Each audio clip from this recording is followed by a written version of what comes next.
हमारी भारतीय ज्ञान परंपरा का मुख्य लक्ष्य परमानंद को प्राप्त करना है।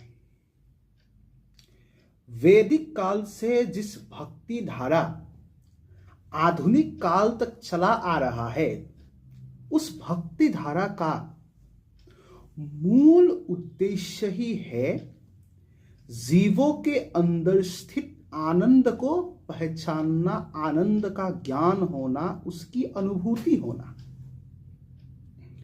अभी आनंद क्या है? आनंद ही ब्रह्म है, इसलिए उसे ब्रह्मानंद, परमानंद, सच्चिदानंद, हृदयानंद, प्रेमानंद आदि नामों से जाना जाता है। जीव का मुख्य उद्देश्य ही है सुख। जीव इस संसार में अनेक कारणों से दुखी है। वो सुख की खोज में है।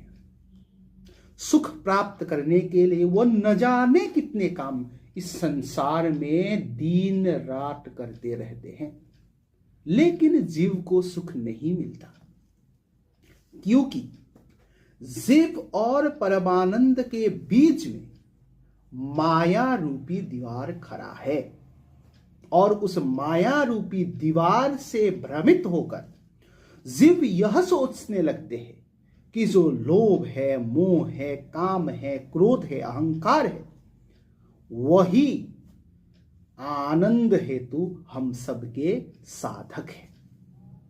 पर यह भ्रम है।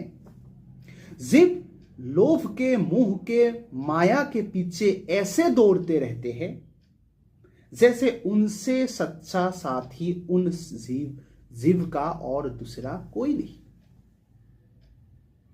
पर जीव को यह पता होना चाहिए कि माया क्षणिक है। जैसे हमारा शरीर क्षणिक है, उसी प्रकार यह माया क्षणिक है। माया क्षण भर के लिए आपको आनंदित तो कर सकते हैं, पर समय के साथ वह आनंद धीरे धीरे दुख में परिवर्तित होगा। जीव पुनः दुख के अंधकार में फंस जाएंगे। सुख का रास्ता ही है माया को पहचानना, उसे त्यागना और परमानंद को प्राप्त करना।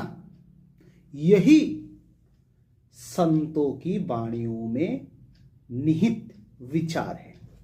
धन्यवाद।